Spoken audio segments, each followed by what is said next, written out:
Hey everybody, what's up? JB here. It is Soccer Dad Pod time, the most cliche soccer podcast name ever, but we're 3 years kicking. So take that, haters. And today, my usual suspects, carpool co-hosts Jared and Zach, the infamous duo. They're MIA. They're out doing something. I don't know. It's Friday in St. Louis at the time of the recording. So Jared is probably at the pub and Zach is probably not. But they're not here. And taking their place, though, adding more and more stars to his crest, Mr. Drozda. What's up, Droz? Not much, JB. How you doing? You know, it is Friday of Christmas week, so the chances that Jared's in a pub is pretty strong. You know, I just want to put that out. I would bet my third child on it. It is the holiday season, right? A lot of things going on, man. Let's start there. I mean, I get that this is a soccer podcast, but Christmas season, what do you do? Are you guys you around the table? Are you singing carols? Are you a ham guy? Are you a turkey? You know, what do you do? What do you do for the holidays at the Droz house? I mean, let's be honest. This is a soccer dad pod. I'm in, let's see, at least 3 different soccer tournaments with the kids. So yeah, do we get some grub? Sure, but we're off to indoor and outdoor, and it just never stops. It's one soccer thing after the next. The one thing I'll be thankful for is MLS Next does take a break, so at least we get some training time off, but it's the holiday charity tournaments that we go from one thing to the next. It'll be good though. So you know, on the show we ask the hard-hitting questions. I'm going to ask you another Christmas question in particular. Are you a gift guy or are you an experience guy? What do you do? Do you just experience? There we go. That was the right answer. Yeah. You pass. You pass. I pass, dude. The whole time, I'd rather be with friends and family than I do anything else. Right? Whether it's in town, out of town, I'd rather be doing that thing. Yeah, I'm with you. I don't know. How about There's you? something about me. Did I hear you traveling? Me, oh, dude, that's all we do. Santa, he's a plane ticket giver in our house. We do. I don't know. It's a combination of factors. You know, family's gone. I hate humans in shopping scenarios.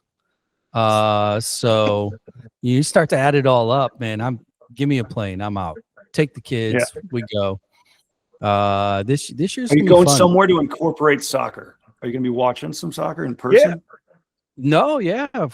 This time, you know, because we bounce back and forth, Europe, islands, states, and we go in a rotation. This year we're in Europe, and my oldest son is already scouting tickets in Milan and Lisbon. So we will be attending some matches. How about them apples, huh?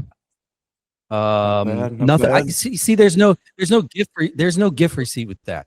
It's just a bunch of pictures and memories. Winning. You won't be deducting this business trip.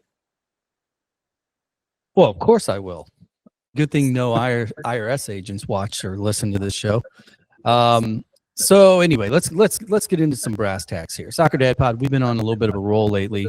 You know, the beauty of this sport is it never stops. And the amount of people that we've been able to talk to have been really kind of humbling. A couple weeks ago, you know, we sat down with the Tab Ramos. Last week, we were talking to Scott Wells, new head coach at Liberty University, and we've got some locals coming down the pipe. And today's going to be a fun one because we have another name that's really synonymous, not only with MLS, but U.S. soccer as well. We're going to have a blast. You've already read your dashboard. You know what that is, so I'm not going to trick the name in on you here. But I wanted to bring up a couple things real quick, a little housekeeping. Dad Pod, year 3, we decided to make it official. And how else? What better way to make the show official than to have a trivia night? It's so Midwest, you know, but it just felt right. It's time. And oh, by the way, your firm, you guys got a table. You don't know it yet, but you do. I put your name down. The Jedi mind trick. Is that how you get us roped into that? Yeah. I That's did, good. and now it's on the episode, so you can't, it's out there. February 7th, Soccer Dad Pod trivia, and because we are club agnostic, we are not going to pick one over the other. We chose dogs and cats. We're going to raise some money for the APA. Come join us. Trivia. Jared will be there. We'll have some fun. Category is really easy. We're going to go soccer, duh. Rock and roll, duh. And food and beverage, duh. Right? So trifecta, Yeah. it'll be a fun night. We're going to raise money, save some little puppies and kittens, etc. Their rumor is there's going to be a handful of those there. So make sure you bring Mandy and the kids. So, Dude, if you're gonna those... raffle off a puppy, no chance I'm bringing the wife. There's no way I'm walking home with a puppy. Absolutely not. So that's coming down the pipe. Here's what we're gonna do. Do me a favor, if you're listening, just take a break. Like, review, follow, share. Click any of those buttons. It's the holiday season. In the mood to give us a little bit of love. We have low self-esteem, and that helps our numbers go up. So that's my PSA for the day. Save the dogs and cats. Like, review, follow, share this show. And without further ado, it's time, because he's been sitting here listening to us thinking, why? There are a lot of other things I could have been doing today. But joining us, as I mentioned, MLS alum, Euro alum, national team alum, Furman alum, Georgia high school alum, Mr. Ricardo Clark. How's it going, Ricardo?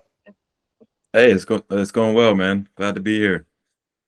So thanks for being here. Tell us the truth. I mean, you got to experience your first Soccer Dad Pod intro in person. How much fun was that? Yeah, it is. It's off to a blast. I'll say that. He's too nice. He's too nice. He's not going to tell us the truth. It's right up the alley, man. Right up the Soccer Dad alley. I'll say that. He's probably texting you like, what did you get me into, man? All right. Oh, trust me, I'm going to hear about it. That's for sure. Hey, man. Well, first off, again, thank you for joining us on the show. We've been honored with so many guests, and we love being able to add you to the list, the illustrious list. Really stoked about today's conversation, because I normally don't do research, and I don't do a lot of research. I skim, it's kind of that wiki thing, and kind of reading through, following your timeline. I think there's going to be some cool shit here, because your kind of path in particular is really one of those that so many people think doesn't exist anymore. And I want to start at the beginning, that being growing up in Georgia, in the Atlanta. Was it Atlanta proper, Atlanta burbs? Where'd you grow up? So I mean, I was literally born in Atlanta, Georgia. My family actually moved. Well, I'll start from the very, very beginning. My family's Guyanese, so from Guyana, South America. Moved over to New York in the early 80s. Moved down to Atlanta, early to mid 80s. Was literally born in Atlanta, Georgia. And then moved out to the south side of Atlanta, Clayton County, Jonesboro, Georgia. And that's where I grew up. I would say, grew up my whole youth on that south side. So, immigrant family, you're in Atlanta. Atlanta at the time, soccer was kind of in its preemie stages, right? It was there. It existed. It was growing. There's a handful of other names, obviously, coming out of the Region 1 in particular, like a Clint Mathis was already putting his stamp on kind of the national scene. Here you're coming up through the pipe. Was soccer more kind of traveled with your family and their passion, or was it something that you engaged with independently growing up in Atlanta? Yeah, for sure. Hey, you're pretty spot on. Like it was not the prominent sport in Atlanta, Georgia. On the south side, especially, it was most of our friends were, their prominent sport was football, baseball, basketball, right? So you still had a lot of kids involved in soccer, but it wasn't their main thing, right? it was kind of a thing to try out, right? It was kind of the thing to keep busy in the off season for other sports. So, but for me, my brother, my dad, our family, soccer was our culture. So, my dad grew up playing the sport. It was part of his culture down in Guyana, in Trinidad. He passed it down to us. There was limited soccer on TV, right? So we were always watching tapes. The big time for us to watch soccer was World Cups, right? We grew up. My dad was a big Brazil fan, so we became Brazil fans, watching old highlights and old tapes of Pele. So yeah, man, we've been doing it since we could walk. Me and my brother. My dad was my coach till 14 years old, more or less. Still is my coach to some degree. That never stops. Yeah, that never stops. Yeah. So yeah, we grew up playing in the house, playing in the backyard. Who was better? You or your brother? Who was better? Who was better? Yeah. Man. I had more potential, but my brother, man, he would, man. Honestly, it's what the reason I'm here today is because he would just kick my ass every day, and it was like just instilled like the competitiveness in me, man. So yeah, that was kind of where it started, So the really tough question then is, I mean, it's from a national team perspective, it's pretty easy to be a Brazil supporter, right? I mean, after all, look at the names. Who's your club team? Who is your club team? Yeah, who did you support from the club perspective? And there's a few right answers. You gotta be careful, JB, because who does he support now, and who did he support as a kid? Yeah. Well, of course, as a kid, it's who you grew up with. It's like, okay, that's my guys, right? Who is your team, man? Yeah, so growing up, and like I said, there wasn't too much soccer on TV, right? So like we weren't getting EPL on TV. We weren't getting, top European leagues. Occasionally we would catch Mexican League on TV. But yeah, not too many South American leagues. So I remember when I was in, I think, middle school, there was this one channel that started showing highlights of EPL. That's when I kind of fell in love with the Man U's, the Chelsea's, the Liverpool's. Obviously, they're trying to hype those teams up, right? So I would say once I got in, to high school, and I started sort of idolizing Steven Gerrard growing up, and I liked Liverpool. I liked the energy they brought in their games and their fans, and there was so much hype in those games. And obviously, at one point they were, the team, right? They are now, right? I mean, one of my favorite moments ever. One of my favorite moments ever is a Gerrard moment, the one where he fell over and Chelsea went the other way, right? And JB's a Chelsea fan. Come on, man. Come on. You're gonna do him like that? Yes. Of course I'm gonna do him. Meme out whatever he can. Yeah, I'm just waiting. I love Liverpool fans. I've got it saved. It's like I got pictures of my kids and that meme. So let's get back to Atlanta in high school, because the one thing here, a lot of our listeners, especially here in the St. Louis area, soccer is generational. We're talking 4, 5, 6 generations of families that have played the game, love the game, and here high school soccer is massive. Is probably an easy way to describe it.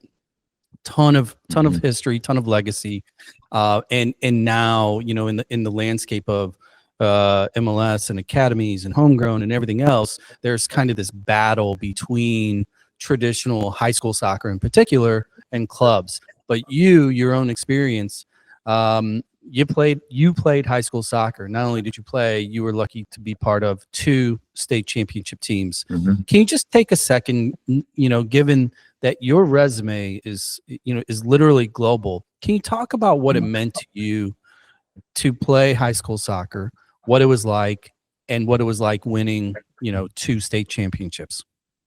Yeah, high school soccer at the time was the thing, man. I know I talked about how it wasn't as prominent, soccer in general wasn't as prominent in Atlanta, like in my early youth, right? When I was 6, 7, 8, 9 years old.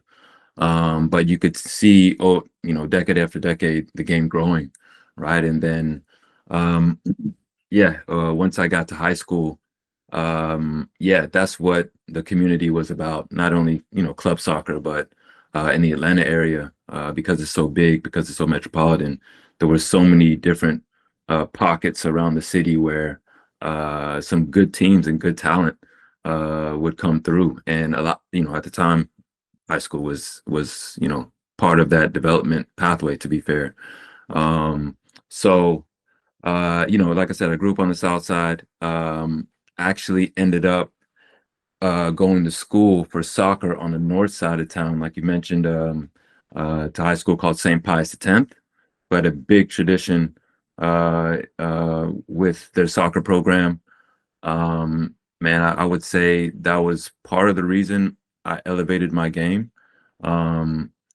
Because I joined onto that program and the way they trained, the way they really took the sport seriously. And I would even say, to your point about some of those names you mentioned, Clint Mathis, Josh Wolf, guys like that who I didn't necessarily play against, but were in sort of the same division and league and those schools that I would play against. I was competing against those schools, right? So there's a lot of bragging rights there. There was. Did you decide to go there on your own, or did they recruit you to go to that school? It was kind of both.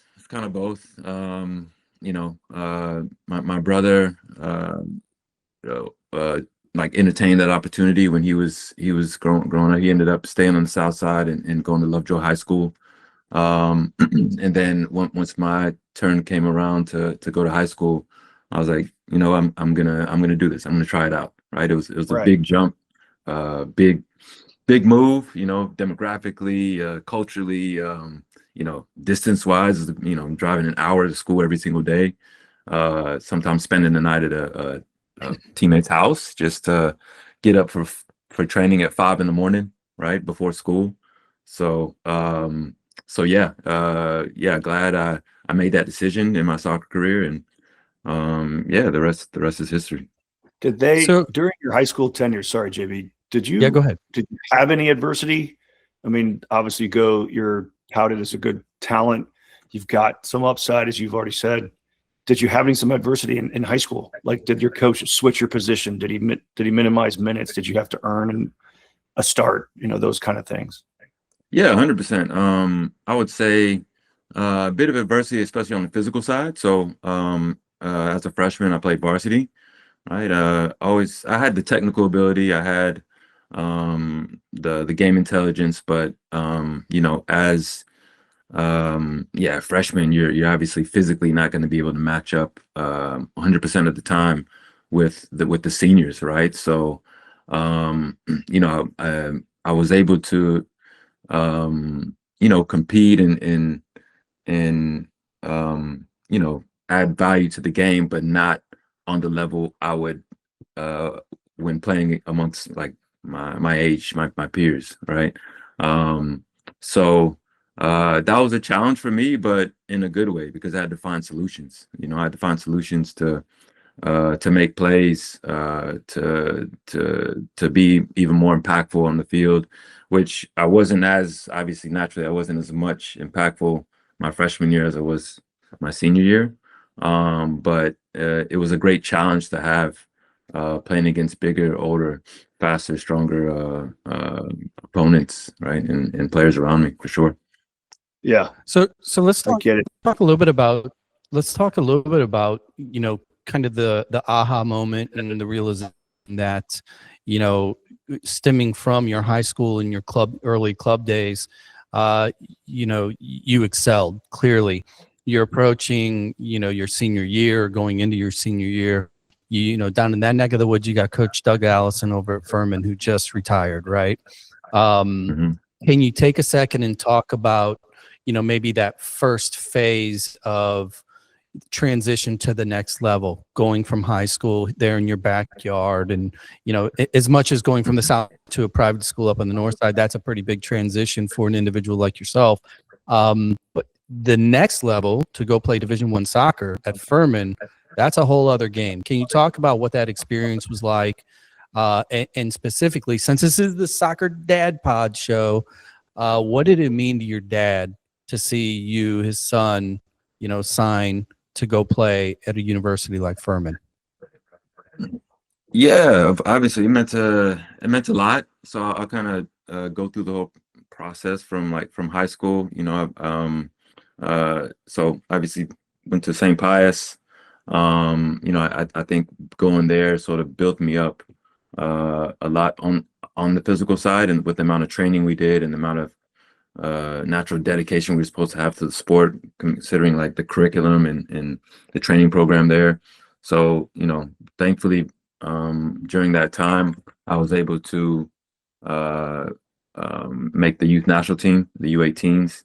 I was able to, obviously compete in regional tournaments, state tournaments, and then able to get scouted to then have some options for college. Furman obviously was the school I chose. Doug Allison, great recruiter, great coach, a lot of history in the program in the south part of the U.S. So, it was almost like a thing where, a lot of the guys in my region were committed. So I'm like, if he's going, I'm going. Clint Dempsey, Shafiq Simo, who's not playing right now. Man, so many different names in the South Side during that time that played together, that sort of formed that camaraderie, decided to go to that school together, man. And we definitely made something happen. But to answer your question, related to my dad, man, my dad doesn't show too much emotion when it comes to stuff. He's very I don't know how to explain. He's very concentrated. He does show emotion when he's coaching. But in relation to what I'm doing, he's very thoughtful. He's very I wouldn't say laid back, but it's almost like he's trying to calculate what the best move is for me. And my mom and my dad encouraged me to go to Furman, which I think was the better move for my career, because I think for a transition to sort of becoming a little bit more independent, it was about 2.5 hours from home.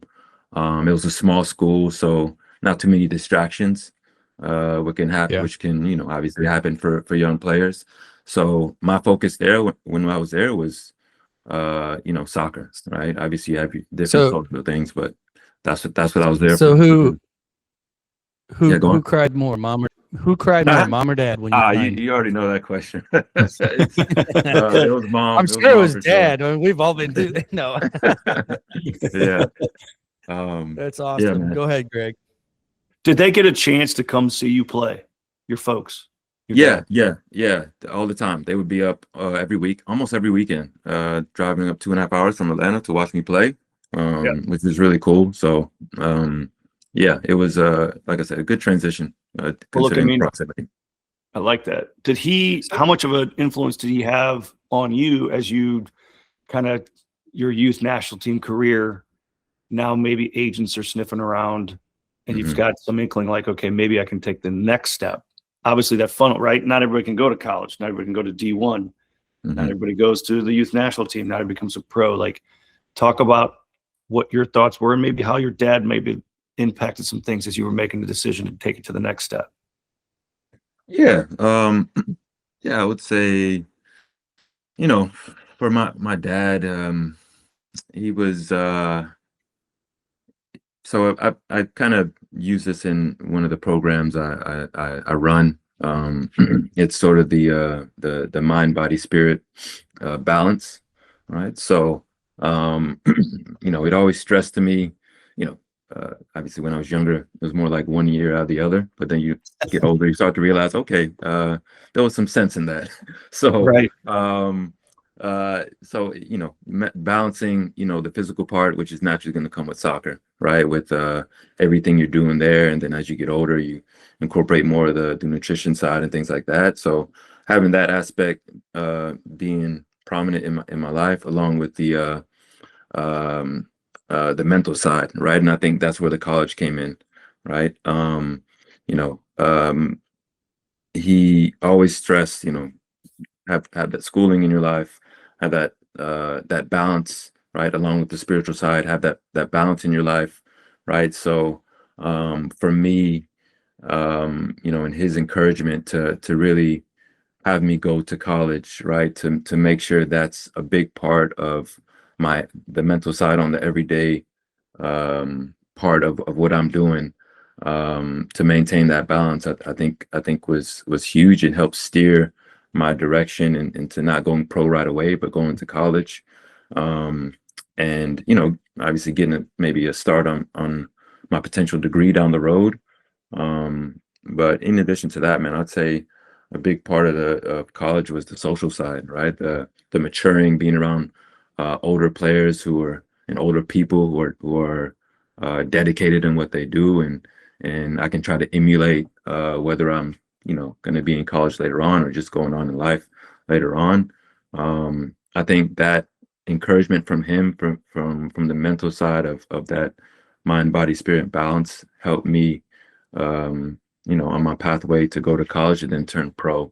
And I think that was a natural progression for me, and obviously it worked out. So I've got a two-part question along the lines of what you're describing, and that is, when you're at that level, right?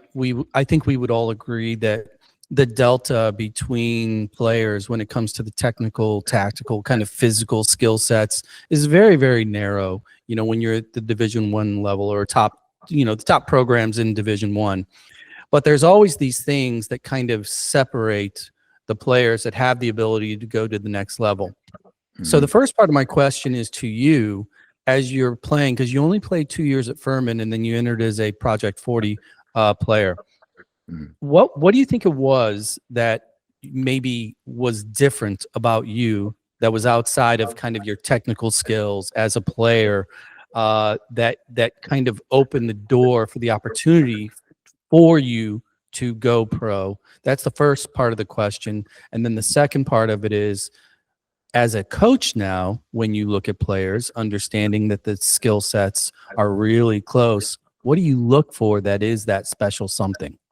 Yeah, to what I mentioned before, I think it was the mentality side, right? Obviously with the mentality, we have the academics and all that, but I think it was more, it was in addition to that, it was the ability to deal with adversity, right? Whether it's adversity off the field or on the field.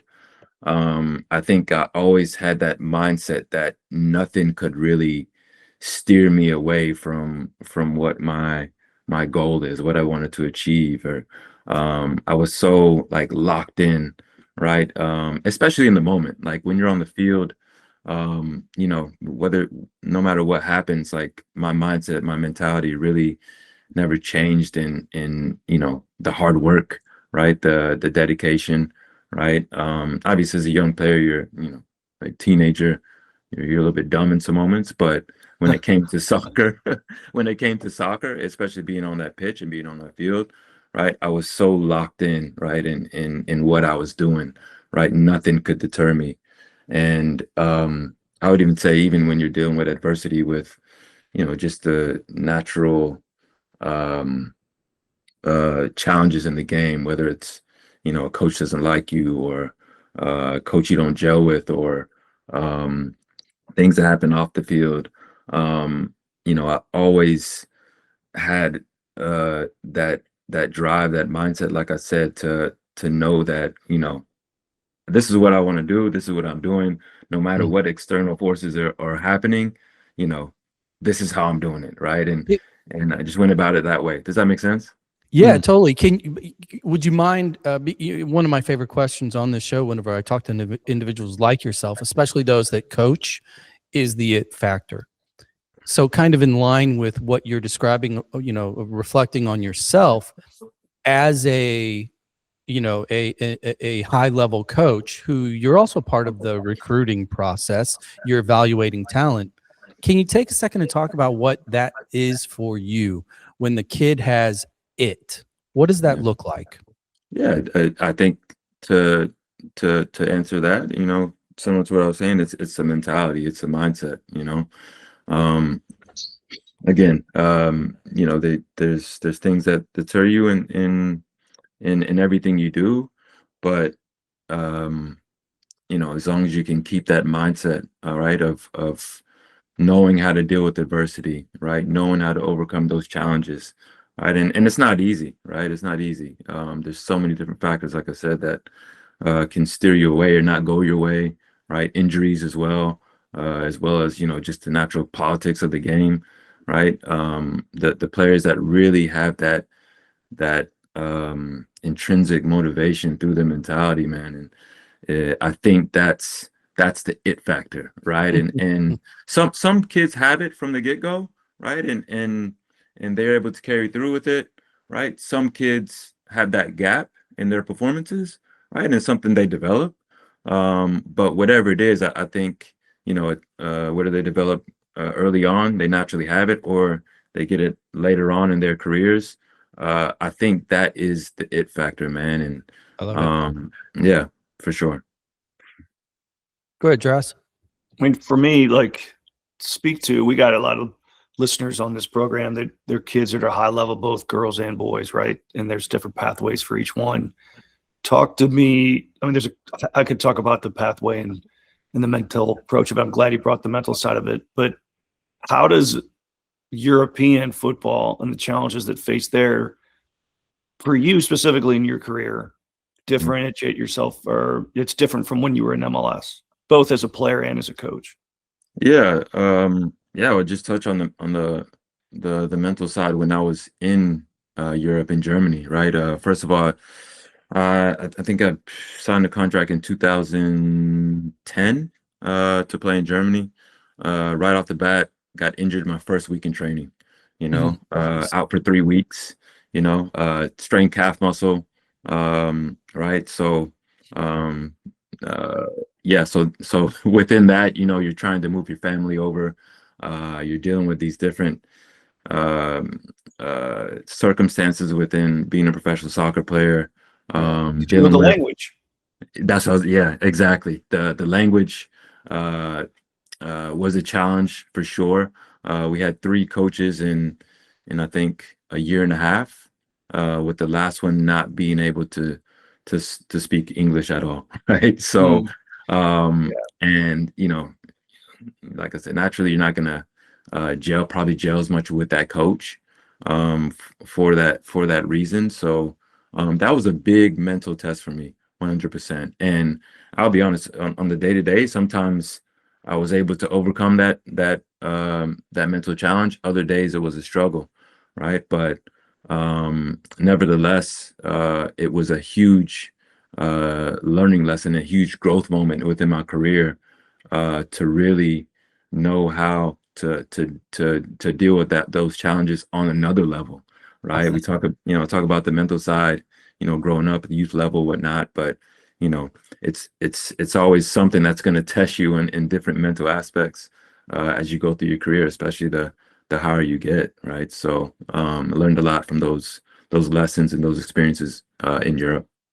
So let me ask you this: was Europe the dream? Because when I'm looking at your timeline and looking at the teams, obviously you had experience and success within the national team system as a teenager, but you're kind of getting into those close to quote prime years, and you had spent 6 years roughly in MLS already as a pro coming out of college, but you get the call, you go to Europe. Was that the goal, or was that just kind of a reactionary next step? I'd say both. That was definitely the goal, to be one of the top leagues in Europe. And I also felt in regards to my development, that's what I needed to test and take my game to the next level, which I felt it really did. Only played 2 to 3 years in Europe with Eintracht Frankfurt for about 2 years on loan to Stabæk in Norway for about 3 months, then back to MLS. But even in those moments, man, and in that brief amount of time, I was again able to gain a lot of experience and take my game to another level, right? Whether it was the exposure to the high level playing environment, or just the knowledge I got from, like I said, those experiences on the mental side, but also, in the training regimen, right? I don't know if you know much about Germany, but at least when I was playing back then, the training environment was super intense. Nothing I'd been used to ever. You start preseason, you're training 3 times a day, empty stomach run in the morning, training after that, and then another training in the afternoon. You do that for 2 weeks straight, right? And that's almost like a standard, right? It took my body a while to get used to it. I was getting injured a lot, but once I really took like ownership of my processes and really adapted to the environment, man, it set myself up for a lot of success for the rest of my career. I love it. Let me ask you a quick question then. Kind of, I want to tie together the previous kind of conversation we were having, and during that time frame for you, now you're in Europe, you're playing in the Bundesliga. You just left MLS. MLS was bringing in, that's around the time of Beckham coming in, and there's a lot of things going on, a lot of great players everywhere. During that time, for you, was there a North Star? Who was the player either that you played with, maybe that you played against, or maybe that you were just a fan of, that kind of embodied the it that you described? Within MLS? Within the world, because you're a world traveler, man. Who did you like? Yeah. So thankfully I was able to play against some greats, man, especially in U.S. soccer. Landon Donovan. He's got that it, man. He's pretty, I'd say, soft-spoken guy. When he talks well, he talks a lot, but he's not the loudest guy in the room, right? But man, when you look at what his determination and his drive is when he's playing, along with guys like Clint Dempsey, just, you all know him, man. Just a effing dog, man. And how he goes about things. Tim Howard was actually one of my one of the older players when I first signed my first contract with the New York New York Metro Stars at the time. The way he prepared, the way he went about it every single day, those guys were the benchmarks, man, in U.S. soccer, right? And I could go through some guys in Germany who you probably never heard of. Nobody's probably never heard of. They've probably never played in the World Cup or national team or anything like that. But guys that are straight ballers, right? And just every day would, be on it, bring it, in the mentality side, the performance side. Alex Meyer was a guy I played with at Eintracht Frankfurt. Probably not too many people know that name in U.S. soccer, but I think eventually became the Golden Boot winner of the league one year. I can't remember exactly what year, but again, some sort of, like, I don't want to say no name, but like guys that you would never hear about from U.S. soccer fans who are just incredible players and professionals and performers, man. Well, Yeah. I mean, I'm older than you, younger than Greg. Who Here would know though is had to throw that one in there. all of our kids that play FIFA, man. They would know all these players. Yeah, You it's say, true. Yeah. Go ahead, Droz. Well, let me ask, what stood out with you? All right, so you're in MLS, then you go to Europe, and then you come back. Was there one or two things that might have been a difference between those two tenures, right? You always hear about the league is doing the best they can, and they've done some successful things to elevate the game, elevate the recognition of the sport. Is there something in your mind that stands out, the difference between MLS pre going to Europe and MLS when you come back? Yeah, I would just say the general growth of the game. mainly from, I would say a fan base perspective. When I left in 2009, I don't know if I have this exact number right, but there were maybe 4 or 5 stadiums in the league, You know, like soccer specific stadium. or soccer specific Yeah. stadiums, right? I think when I came back, that had maybe doubled, right? Particularly with Houston. Houston was the last team I played for before I went to Europe. Came back, when I left, they were playing at U of H, University of Houston. When I came back, they had their own soccer specific stadium downtown, right? Which is an awesome location. And the fan base was just incredible at the time. So yeah, I would say that again was obviously one of the things that spurred that change in the fan base and the passion for the game, from the general Got it. soccer fan in America. So yeah.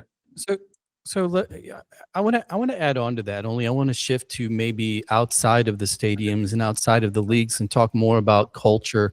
Having spent 2 years in Germany in particular, and obviously growing up here and being part of MLS and being part of a soccer community like Atlanta, and witnessing Atlanta go from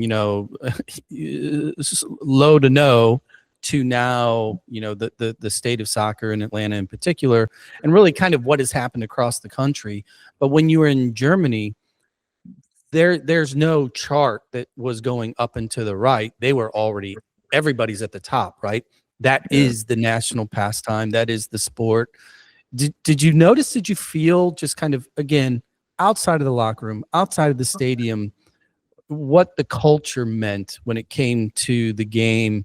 Can you compare and contrast that a little bit through your own experience? Yeah, at the time when I went over to Germany, from leaving MLS, it was like night and day.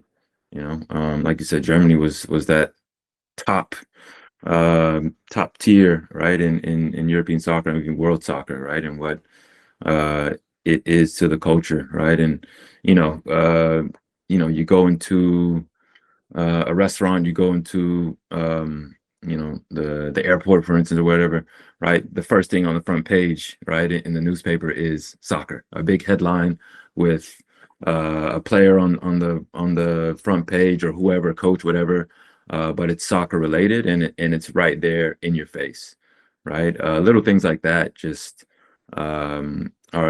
exemplify how important it is to the culture, right? Obviously, you get recognized here now, maybe not at the time, but people recognize you in the streets, in the city. I think Germany's pretty low key about that. Go on. Yeah. Yeah, no, well, I'm curious about that, because you coming over, because there's also, like, we've heard historical stories over and over and over again about the early entrance of Americans going to Europe and kind of the disrespect, for lack of a better word, when they come over and play in those leagues. For you, was there an aha moment, or was there like a, holy shit, this is real, where you are now recognizable on the street, whereas in the early days of MLS, you could walk around literally outside the stadium and some people probably wouldn't even know you're on the roster, right? Yeah. Do you have any stories? Do you have any stories about, like, holy shit, this is cool, or weird, or otherwise? Yeah, well, I mean, I feel like in MLS, when I was in Houston, for instance, I was like recognized in the community because I was putting myself out there in the community, right? Camps, clinics, appearances, things like that. Whereas obviously in Germany, you're already known because people are just so engaged in the sport, right? I don't have anything, to be honest, in particular. I do remember one instance though, where we were in a relegation battle, and man, the fans during those last 4 or 5 games of the season were just incredible, in a good way, but in a bad way as well, right? There's rioting in the city before the game, right? If the result doesn't go your way, I remember one instance late in the season, during the relegation battle. I think we were playing FC Köln at the time, and we either tied or lost the game. I can't remember. And the fans stormed the field. Right, there was security set up at the halfway line, right, to prevent them from coming out and doing whatever they were planning to do, maybe destroy the other team, maybe whatever. So the fans run onto the field. Obviously, they see they can't cross the halfway line because there's like a million police officers barricading that part of the field. So they're trying to decide what to do. So like, okay, we're gonna run in the tunnel. So you just see fans pouring into the tunnel. I was injured at the time, so I'm watching all this from like a player suite, like right behind the supporter section. So thankfully, I wasn't in the locker room at the time. Wow. It was an eye-opening, crazy experience. But again, exemplifies the passion and that they have for the sport, right? That probably wouldn't happen in Kansas City. No. No chance. Yeah. Hey, Ricardo, a lot of the listeners here, whether they're players or they're parents of players that are considering a pathway, one of the things I've already touched on, I've asked, I'm going to kind of continue down that theme is, we talk about adversity and there's different reasons and there's different challenges, whether it's injuries, playing style, whatever, but one of which is something that you're currently in, and that's a coaching role. Can you speak to like your experience where, okay, maybe the team in Germany put you off on loan, or Houston was done with you and they moved you to Columbus? Was there a coach involved in that? Was there something you had to overcome because maybe there's a difference in how you play versus the way the coach wanted to play? There's a lot of kids, they succeed in one place, a new coach comes in, or they get to a team with especially an academy system, you move up, and then the next coach doesn't like him as much, or the coach wants to switch him. Can you talk to that so our listeners how do I overcome, like you found it before? When you were a freshman playing on varsity, you said you had to figure out solutions. Yeah. Maybe speak a little bit more to that as it relates to your specific professional career. Yeah, I sort of touched on that before with my experience with Eintracht. We had 3 coaches in 1.5 years. And, first of all, signing that contract, getting injured, right? Then having to earn my spot again, back into the starting lineup. Fast forward a couple months later, we get a new coach in, right? Maybe there's some bias against American players. I don't know. Maybe I need to perform better. I don't know. But still, I had to start over, right? Building that relationship with the coach, earning his trust, and getting back into the starting lineup, right? Fast forward a couple months after that, another coach comes in, right? The one who doesn't speak English, right? Then it's like, okay, then I gotta grind again, man, because like I said, like you mentioned as well, like some of the circumstances just don't go your way, and it's uncontrollables, right? So then, right, how can I stay locked in those moments, right, in what I'm doing and what my process is, and take ownership in that, right, as a player, right, to really just focus on what I can control, right, and make myself better every day, right? I think that's a big part of it for me, was learning that, how am I just making myself better every single moment, every single day, right? And then the rest, right, will take care of itself, right? The more I started to put my energy into things that don't really affect me getting better on a daily basis, right? That's just taking my energy away from what goal I'm trying to do at the end of the day, right? And I think the more you can stay locked in that, ultimately it's going to work out, either in the situation you're in, right, or a potential opportunity somewhere else, right? And I think that gives you the greater chance, right? And like you said, not everybody's pathway is going to be the same. It's going to be different. It might not go straight. It might go up, down, left, right, swing around, right? But I think with that mindset, too, it helps bring more peace and enjoyment, right, to what you're doing, right? Because the shit is stressful, man. You get stressful, worrying about what this coach thinks about you, that coach, why I'm not playing, why I'm not involved here and there, right? But the enjoyment, I think, is a big part of it. And with that mindset can help you really get through it in a good way, if that makes sense. And it does. And I think you make a really good point, and one that's it's driven home in some regards and forgotten in some others. And that is control what you can control. It's a cliche statement, but It is. So many young kids, they lose focus or their energy goes somewhere else. That's taken their controllables away, right? If we can control it. I had a follow-up question. When did you decide that coaching might be your next step? Yeah, good question. Pretty successful playing career. Some guys ride off in the sunset. They're like, I'm burnt out, I'm done. Yeah. It's almost like, nope, I want to be in this thing and I want to be a part of it. Yeah. So I had always been coaching. I shouldn't say always, but I'd been coaching throughout, periodically throughout my playing career. More times than not, it was on my own. So through camps, clinics, obviously coaching my own son. So I always had a passion for it, and I always was involved in it. Right. Obviously, when it came down to the last couple of years of my career, I had to start thinking about what I'm going to do next. Right. And I still didn't know come like 2-3 years before I was going to retire what I really wanted to do. Right. I would say the biggest influence for me in going professional was the coach I had, 2 to 3 years before I actually retired. Right. I jumped onto a good coaching staff with the Columbus Crew at the time. It was guys like Greg Berhalter, Josh Wolf, Nico Estevez, right, who had built something really cool out in Columbus with the Columbus Crew. And the way their approach was to the game and how they broke down the game to the players and related the game to the players, I really took a lot from that, right? And it really inspired me and motivated me to go down the professional route on the coaching side of things.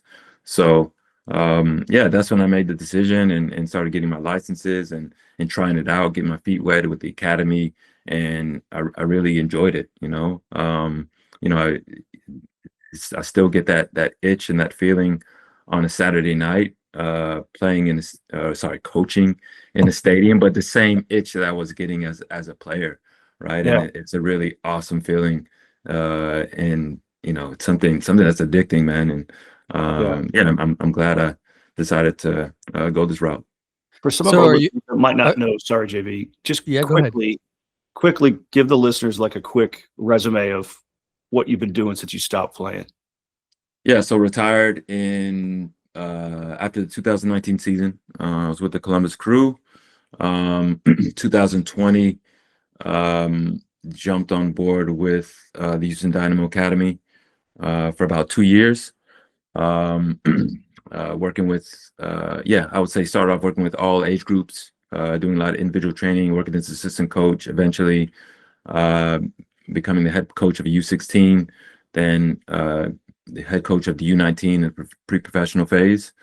Within that time, getting my A license, learning from other coaches. I think that's the biggest thing for me, learning from other coaches, learning from players, man.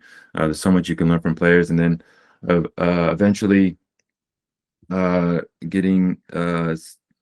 on board with Vancouver Whitecaps first team as an assistant coach, there for 2 years. So 2021 and 22.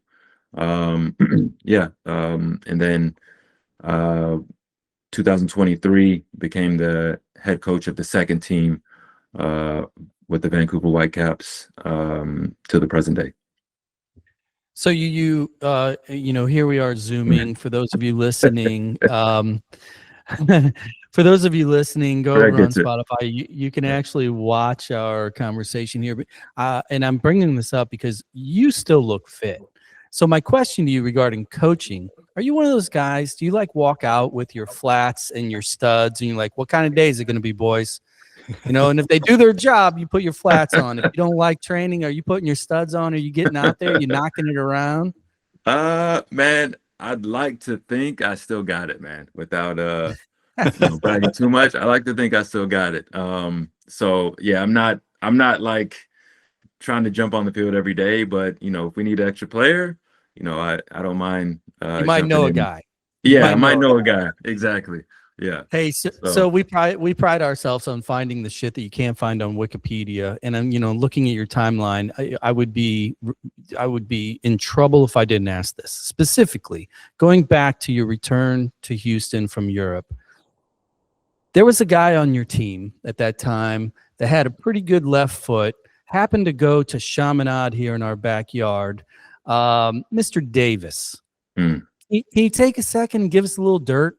He claims Please. he claims he doesn't listen, but trust me, I will clip this and send it to him.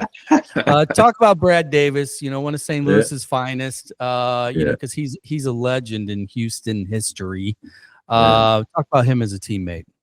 Oh, awesome guy, man. Awesome teammate, awesome guy. You talk about those guys with the drive.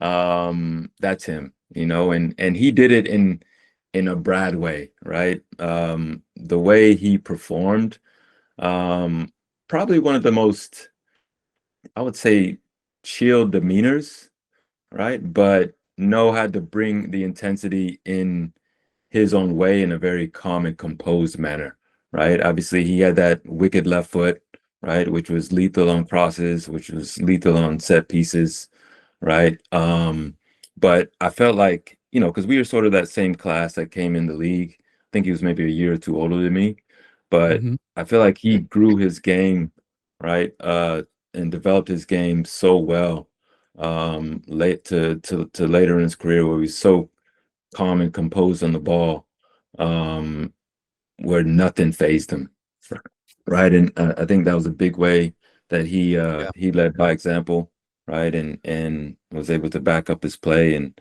I think he ended up being our captain those last 2 years, last 3 years, maybe even longer actually.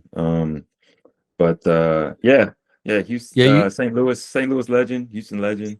I mean, you talk about the focus. You should see him golf. He can do that too. He's pretty good. Yeah. Hey, I want to jump into a transition into more of the national team landscape specifically. I want to overlap your own experience at the World Cup in 2010, and then look at what we're looking at here next summer. First off, I want to go to 2010. You were there. You were part of the program, and the winners that year were Spain. I would argue, but just based on my own personal preference, tastes, etc. And I'm not even a huge fan of the style, but that team that won with Casillas and Ramos and Puyol and Busquets and Xavi and Iniesta, you have Fabregas coming off the bench. You have Torres coming off the bench. In your own fandom as a player, have you ever seen a team more dominant than the 2010 Spain World Cup winners? Yeah, that's a good shout. It's up there, man. I would say, yeah, probably not. Probably not. Do you remember do you remember being part of the tournament? Obviously, what was it like as a fan to be in that tournament and seeing what they were doing? Do you remember what that was like? Yeah, I remember what that was like. Even the year before, in the Confederations Cup, right? So they were, thankfully we were able to beat them. But but that team was next level, man. And obviously you saw them play together at Barcelona. It was just like Barcelona with the national team, right? And that team was incredible. The midfield was insane in how they played and dictated the game. But yeah, I agree. Probably one of the best teams, World Cup teams, I would say, in history, 100%. But yeah, watching them day in, day out was, as being a part of the tournament was super cool for sure. Go on. Well, let's start super generic. Let's jump forward to 2026. We're hosting the World Cup, obviously, with Canada and Mexico this time, second time since 94. Second time including 94, excuse me. Ricardo, you've got the podium. Just a quick, you got 2 minutes, State of the Union. Talk about the tournament coming up. What Poch is doing, give a highlight reel, and then we'll get into a little bit of the dirt in a second. A highlight reel. Just kind of like your thoughts on the tournament coming up. What you think maybe initially about the team. We can be generic, and then we'll ask the tough questions in a second. Yeah, I'll be general. I'll just say, man, I think they really have the potential to really do something special with the fact that the World Cup is here, right? And I'm hoping, praying that they're all intelligent soccer players. They have experience now with the World Cup under the belt, most of them.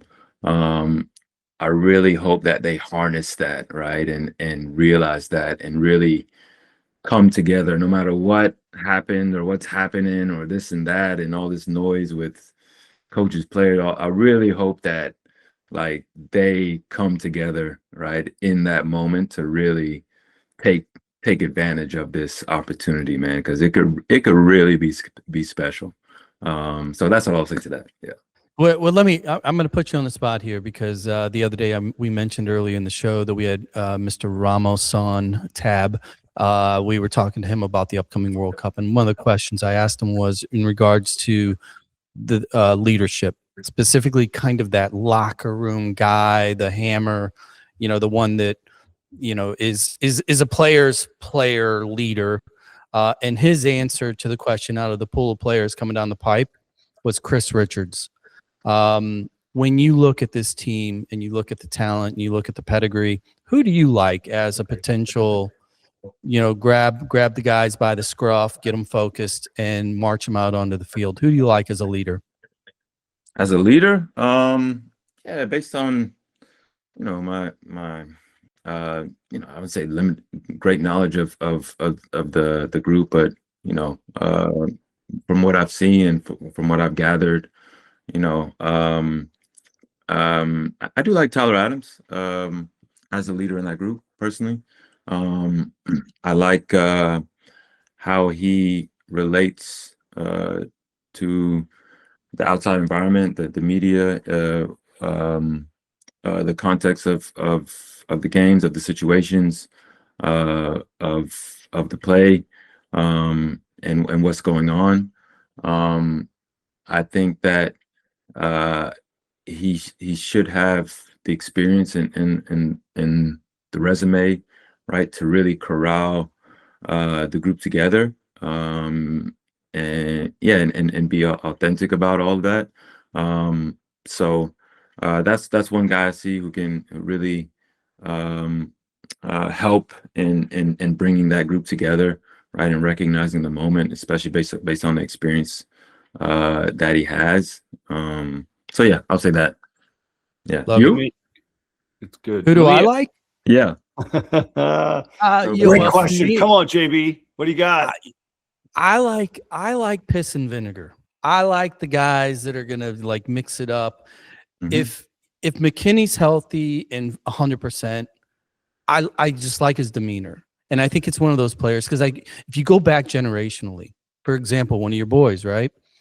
My favorite, honestly, and we've debated this on the show before, Dempsey. Dempsey to me is the kind of guy that when he walks onto the field, you're like, if you have to win, like, and I know Landon did it, and I know there's guys like Tab historically that have done it in moments, but there's something about that attitude and the body language that a Dempsey, historically that I like. And so when I look at this team, like, who's the dude? I like McKinney. Mm-hmm. So, okay. And you guys, and I see you both shaking your head. No, I know I'm wrong. No, I'm not saying no. No. Don't be blowing us up. Nobody's shaking their head no. No, I'm just as well. I'm kidding. Go ahead. Let me jump in on this thing. Like, so you there's a lot of folks that out there, like, we're not showing well against a country that is a quarter of our size. We're, you always, how did we not beat a team that's the size of Rhode Island? Maybe Ricardo, speak to how difficult it is for a coach to take players and put them into a system, put them into a locker room, and have them. I mean, obviously you're all American, and now you're going to the World Cup, so there's something driving you internally already. But you got guys playing in different countries in Europe, and they're in the MLS, and maybe a guy sprinkled in that's down in Mexico, and you bring them in for a 10-day camp. or a 14-day camp.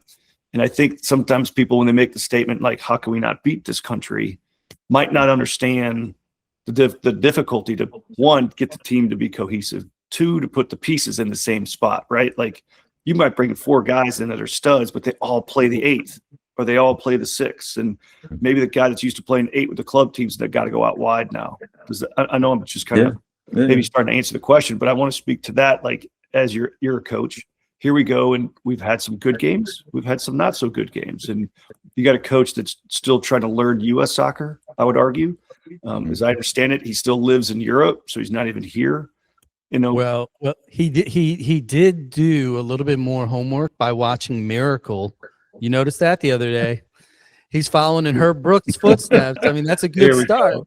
I get it. But does the question make sense, Ricardo? Like, speak to like maybe some families out there, maybe some people out there that sometimes get frustrated on the national team level, like why we can't consistently be better. Yeah, I mean, it's a good question. Yeah, first of all, like you said, U.S. is a big country, right? And not only geographically, but obviously population wise as well.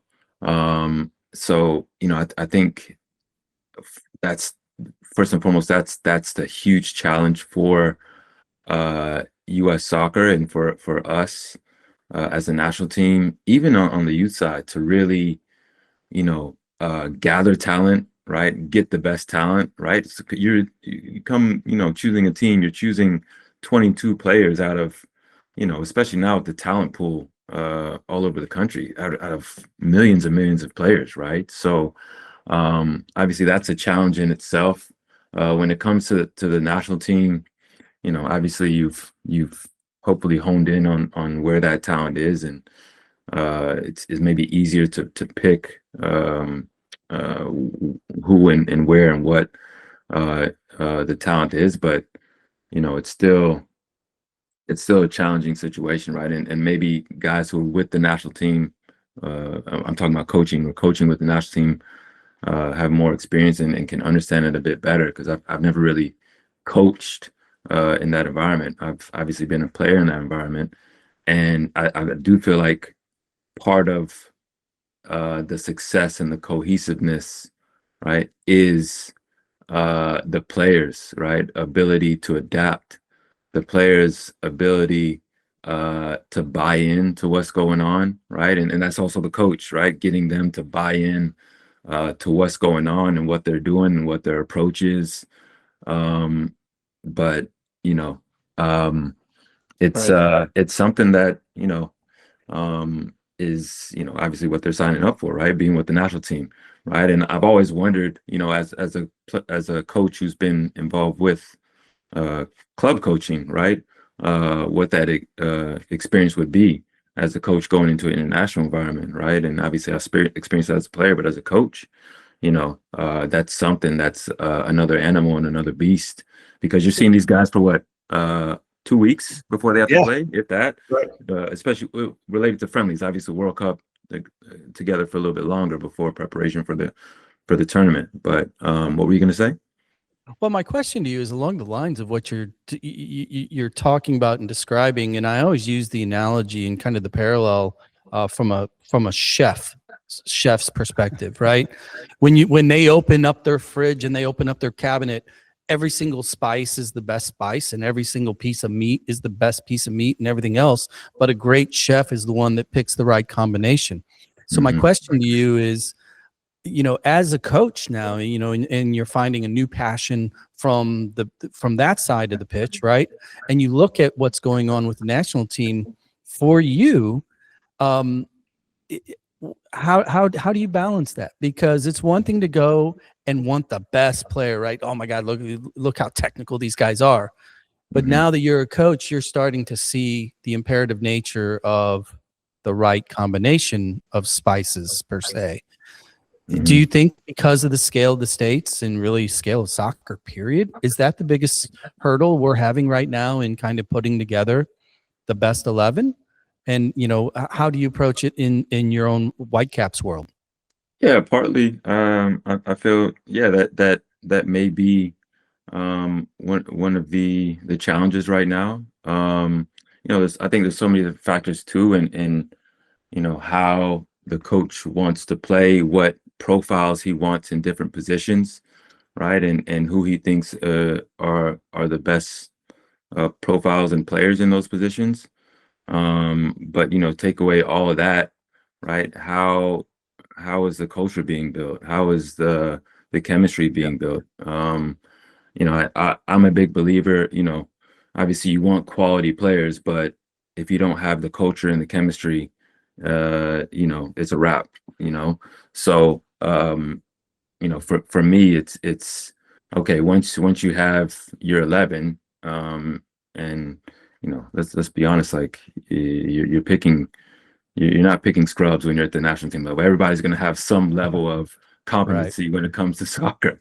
Now it's Right. about, okay, where's the camaraderie? Where's the chemistry? Where's the culture, right? Leading up to these games, to really bring out, some performances through obviously the quality of play, but more so, the passion and all that needed to be a real team, What was the other part of that question again?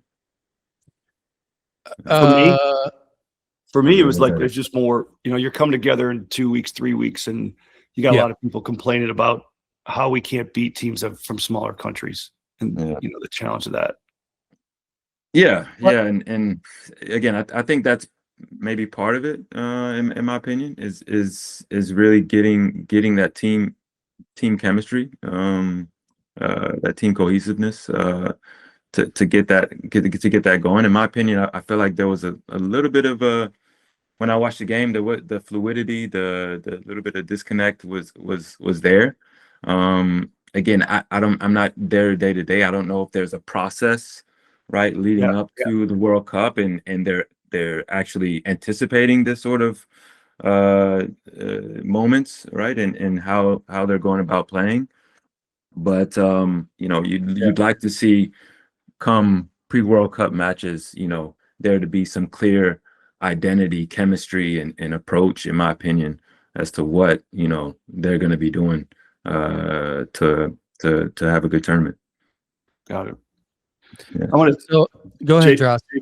Yeah, I just want to jump in and kind of pivot a little bit. Full disclosure, Ricardo and I know each other, known each other for a little while, and we've had some discussions as it relates to pathway, and want to take the opportunity here on this episode to ask you this. Like, a lot of our listeners, a lot of the folks that JB and I, the ecosystem that we're in, both here locally and across the country, have always debated pathway. And there's an MLS next pathway, there's a college pathway more specifically, and I think you and your family, without going into too many private details, are facing that decision. What is that pathway? Maybe speak to how you guys are handling, if you want, or some advice to people that some kid is in this, they're currently in the U15, 16, 17 academy at an MLS academy, and do they stay there and grind it out and get to the pro, or do they pivot and take that scholarship route? It's a very good question. It's a very difficult question, man, to answer. But also, with, like you said, someone going through it, it's tough, man. And as a dad, especially, it's super stressful. With my son obviously being a senior that graduated this summer, and credit to him, he's been able to take his game to a high level, right? To be in the discussions of going to top, good colleges and potentially pro, right? So I would say, first and foremost, be ready to, like we said, the mentality side, make sure that's on point, right? Secondly, how can you create as many options as possible for yourself, right? Anything and everything, right? And make sure we're being proactive in getting his name out there, his video out there, connecting with people, right? And I think that's a big thing, especially when it comes to colleges, right? And how you really making those connections, and getting your name out there, right? I would even say on the pro side as well, right? Obviously, most professional coaches are doing their due diligence and have a decent knowledge of the player pool, right, within the environment. But for sure on the college side, I would say, man, just keep getting your name out there, right? These colleges are getting names and from millions of different kids, right? So, but I think all that goes into, okay, how am I creating as many options as possible so that if plan A doesn't work, if pathway A doesn't work, okay, where's pathway B, C, D? But also too, hopefully within those options, right, you're finding an environment that is gonna get you on the field, right? It's gonna have you playing. You have to play, man, especially as a young player. You guys know, you have to get those reps, right? So, like for instance, if you go to college route, maybe it's a college with not so much of a prominent name, where the coach is gonna be able to have a good idea to commit to how many minutes you're going to get, right? Obviously you have to earn it at some point, but you want to play, and then maybe 2-3 years, whatever it is, maybe you're looking to transfer, right? And I hate to kind of bring that out there because I feel like there's this big, with the transfer portal and all that, players kind of going this and there and whatnot. So I don't like to really like super encourage that, but I think it's just becoming the nature of what the environment is, right? And players trying to make it, but I hope those things that are happening for the right reasons, right? To develop one's game, right? So I hope that makes sense. It does. I think it's a great point to make. You got to play. So too often somebody chases a title and then the kid's sitting on the bench. Yeah, great. You're playing for this D1 school, but you're sitting on the bench. Go D2, go D3 and play. Actually. Well, and here's the other thing too. And I think this past year and at the Division I level in particular, I think it's being proven out. We talk about the delta between haves and have-nots closing. This year you had teams like Gardner-Webb, you had Bryant, you had schools that most of us had to literally Google to see where they're located that were ranked in the top 25, and they were beating, blue blood schools. And I think that's just indicative of the growth of the game. Every corner of the country now, you can find good players, and these programs are all improving. And I think it's really critical. And Ricardo, you hit it on the head because I have a kid going through it right now too. Find the right fit, and part of that equation has to be your ability and potential to get minutes. Because if you just go to a program for the clout or the patch and you're not getting minutes, that's not soccer. That is what it is. I have a closing question, and then we're going to get you out of here because you got a real life. You don't need to hang out with us on a Friday. As a soccer dad, as a professional coach, and as an ex-international pro, tell the dads listening right now, if you look at the sideline, you have the center line, you have the 18, and then you have the corners, and you have far away. Where should a dad stand to watch their own child play? Where should he stand? And why is it as far away from humans as possible? I was about to say, is this the dad that yells? Is this the quiet dad? Is this the coaching dad? Exactly. I don't think it hurts, like you said, to stay far away, man. Maybe watch it on TV or have your wife FaceTime it. Maybe that's the best way. There you go. Well, hey man, Ricardo Clark, thank you so much for joining us, dude. This has been awesome. You've had an incredible career. You're extending it. You're passing along your own goodies to the next round batch of young players. Really only wish you the best. You and your family, obviously, going through it with your son now too. So thank you for joining us, man. Thanks a lot, man. I enjoyed it. Appreciate it. Good to connect. Happy holidays to you and your family. Yeah, Droz, thank you for making it happen, and happy holidays to you as well. And next time I'll buy. I got the beers next time. All right. All right. Enjoy your Soccer Dad Pod on the way out. Like, review, follow, share. It's all free. Helps our self-esteem. Until next time, we'll catch you later.